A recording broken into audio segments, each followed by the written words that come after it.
Hello guys, welcome back to my channel. इस video में हम कंजेनाइटल क्लब फुट के बारे में जानेंगे। तो चलिए स्टार्ट करते हैं। It is a common birth defect. जो कंजेनाइटल क्लब फुट होता है एक कॉमन बर्थ डिसऑर्डर होता है। जो 1000 लाइफ बर्थ जो बेबीज़ होते हैं उनमें से किसी न किसी एक को कंजेनाइटल क्लब फुट होते हैं। Approximately 50% of case club foot are bilateral. जो 50% केस होता है क्लब फुट का वो बाईलैटरल होता है। इसमें जो हमारी फुट होते हैं वो अंदर की ओर मुड़ी हुई होती है, तो इसे हम बाईलैटरल बोलते हैं। ये 50% केस देखने को मिलता है क्लब फुट में। This occur is a male more often than female. जो कंजेनाइटल क्लब फुट होता है ये मेल में ज़्यादा देखने को मिलता है देन फीमेल। फीमेल में ये बहुत ही कम देखने को मिलता है। इसका रेशियो जो होता है 2:1 होता है। नेक्स्ट हम देखते हैं इसका डेफिनेशन। तो जो क्लब फुट होता है इसका नाम ये कंजेनाइटल डिसऑर्डर है, इसलिए इसका नाम क्लब फुट पड़ा, तो इसे हम क्लब फुट बोलते हैं। Club foot is a condition in which one or both feet are twisted into an abnormal position। जो क्लब फुट एक ऐसा कंडीशन है जिसमें हमारे वन या बोथ फीट क्या होते हैं, ट्विस्ट हो जाते हैं अंदर की ओर, या ये डिफरेंट डायरेक्शन में ट्विस्ट हो जाते हैं। ये नॉर्मल मिड लाइन पोजीशन पे ये नहीं होते हैं, तो इसे हम कंजेनाइटल क्लब फुट बोलते हैं। क्योंकि ये बर्थ डिसऑर्डर होते हैं। जब बेबी बर्थ होता है तो उसी टाइम ये डिसऑर्डर क्रिएट हो जाता है, तो इस वजह से इसे कंजेनाइटल क्लब फुट कहा जाता है। इसे हम different the condition is also talipes, और इसका डिफरेंट टाइप ऑफ कंडीशन होता है लाइक टेलीपस या टेलीपस इक्विनोवोरस। इस टाइप के ये कंडीशन इसमें होते हैं। अब हम देखते हैं इसकी causes. The causes of club foot is an unknown. जिसका कॉजेज़ है, मेन कॉजेज़, वो अभी तक अननोन है, कॉजेज़ नहीं पता चला है। ये आइडियोपैथिक है। समटाइम्स ये फैमिली हिस्ट्री हो सकते हैं, या एबनॉर्मल पोजीशन, मतलब जब यूट्रस का एबनॉर्मल पोजीशन होता है या एबनॉर्मल मूवमेंट होता है तो उस केस में कंजेनाइटल क्लब फुट होने के चांसेस होते हैं। फुट एबनॉर्मलिटी हम देखते हैं तो टेलीपस, टैलस एंकल पीस फुट।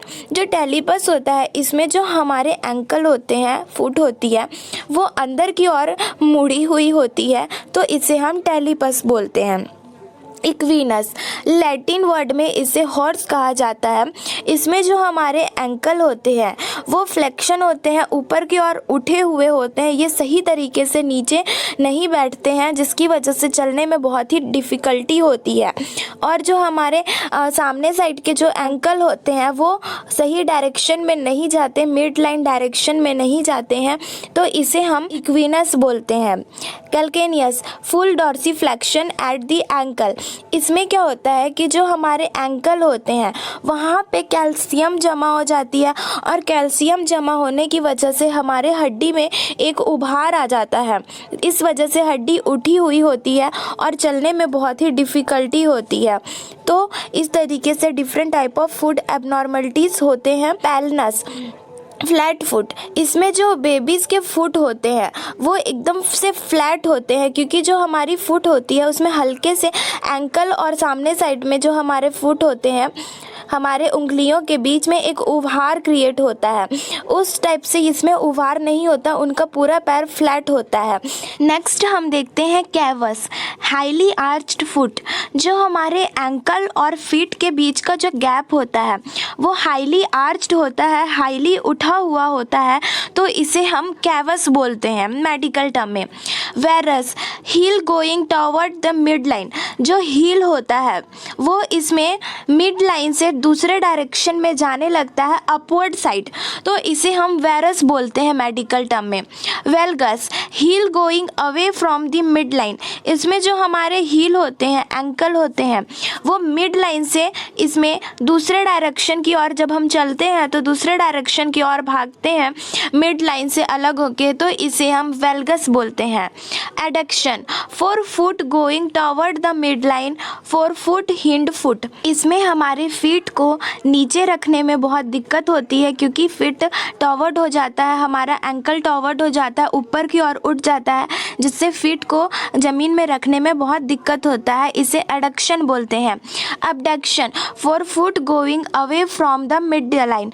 इसमें भी जो फुट होता है वो हमारे मिड लाइन से दूसरे डायरेक्शन में जाता है, तो इसे हम अबडक्शन बोलते हैं मेडिकल टर्म में। ये सारे जो होते हैं फुट एबनॉर्मलिटीज़ होते हैं। आगे हम देखते हैं types of club foot. Talipes varus. Talipes varus में आप देख सकते हैं जो हमारे फुट होते हैं वो कुछ इस तरीके से अंदर की ओर मुड़े हुए होते हैं, तो इसे हम टेलिपस वेरस बोलते हैं। नेक्स्ट हम देखते हैं टेलिपस वेल्गस।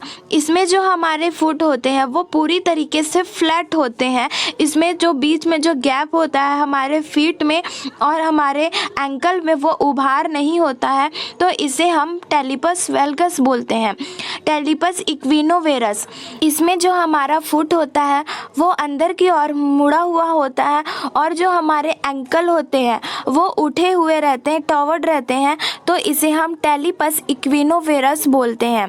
टेलिपस कैल्केनोवेल्गस। इसमें क्या होता है कि जो हमारे फुट होते हैं वो एकदम टॉवर्ड होते हैं, ऊपर की ओर उठे हुए होते हैं, तो इसे हम टेलिपस कैल्केनोवेल्गस बोलते हैं। नेक्स्ट हम देखते हैं टेलिपस कैल्केनोवेरस। जो टेलिपस कैल्केनोवेरस होता है इसमें हमारे जो फुट होते हैं वो अंदर की ओर मुड़े हुए होते हैं क्योंकि ये टेलिपस अंदर की ओर मुड़े हुए रहते हैं। और क्या होता है कैल्केनियस। इसमें हमारे जो एंकल होते हैं इसमें कैल्शियम भी जमा होता है और साथ साथ में वेरस। इट मीन्स कि जो हमारे हील होते हैं वो दूसरे डायरेक्शन की ओर जाते हैं, राइट डायरेक्शन की और नहीं जाते हैं जब हम चलते हैं तो इसे हम टेलिपस कैल्केनोवेरस बोलते हैं। ये सारे फुट के टाइप्स होते हैं। टेलिपस इक्विनोवेल्गस।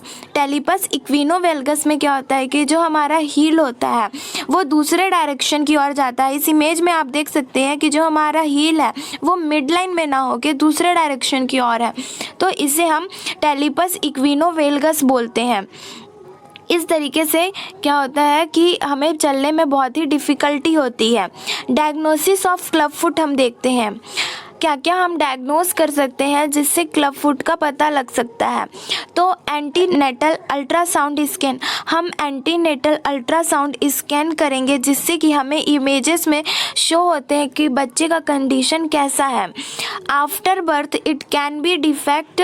जब हम बेबी का बर्थ होता है तो उस टाइम बेबी को पूरी तरीके से शीन करना है, एब्जॉर्व करना है कि उनके बॉडी में किसी तरीके की एबनॉर्मलिटीज़ तो नहीं है, वो हम देखते हैं। एक्सरे।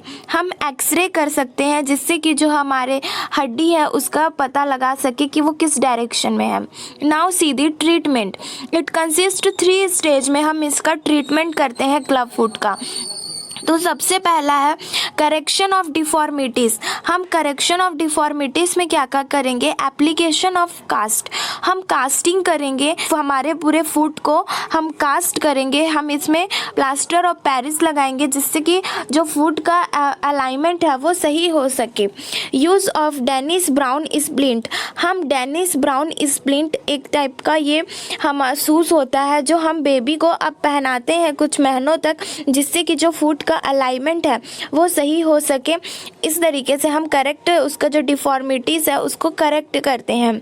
सेकेंड स्टेज हम क्या करते हैं कि special club foot shoes provide करेंगे और उससे बेबी को ऑब्जर्वेशन में रखेंगे और उसकी डिफॉर्मिटीज़ चेक करते रहेंगे। सर्जिकल मैनेजमेंट में हम देखते हैं poster medial soft tissue release and tendon lengthening.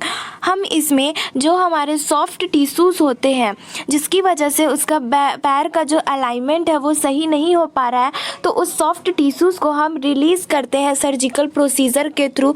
और जो बोन है जो कैल्शियम के जमा होने के कारण जो एक्सेसिव हमारा जो बोन उभर के बाहर आ रहा है तो उस बोन को हम रिमूव आउट करते हैं इस प्रोसीजर के थ्रू। तो इस तरीके से हम टेंडन रिमूव करते हैं। नेक्स्ट हम देखते हैं ट्रांसवर्सेस सर्कमफ्रैक्शनल इंसिजन, इसमें ट्रिपल एरिथ्रोसिस किया जाता है। इसमें हमारे जो लेग होते हैं, हमारे जो फुट होते हैं, उसको ट्रांसवर्स से कट किया जाता है। कट करने के बाद इसमें जो कार्टिलेज होते हैं उसको रिमूव आउट किया जाता है। जो बोन जो एक्सेसिव अमाउंट में इंक्रीज़ हो गया है, बोन का साइज़, उसको कट किया जाता है। और अंदर में जो बोन का अलाइनमेंट सही नहीं है, तो अलाइनमेंट सही करने के लिए उसमें स्क्रेव इंसर्ट किया जाता है। इस तरीके से हम इसका अलाइनमेंट, हमारे जो फुट का अलाइनमेंट होता है उसको सही करते हैं ट्रिपल एरिथ्रोसिस सर्जिकल प्रोसीजर के थ्रू। नेक्स्ट हम देखते हैं टेलेक्टोमी। टेलेक्टोमी में हम क्या करते हैं कि जो हमारे टेलस एंकल होते हैं, उन एंकल को हम रिमूव आउट करते हैं इसमें, और इस तरीके से जो हमारे फुट का अलाइनमेंट होता है उसको सही करते हैं। इस तरीके से सर्जिकल प्रोसीजर करके हम क्लब फुट के डिसऑर्डर को, क्लब फुट डिफेक्ट को हम ट्रीट कर सकते हैं। अगर आपको वीडियो अच्छी लगी तो प्लीज़ वीडियो को लाइक एंड सब्सक्राइब करेगा। Thank you.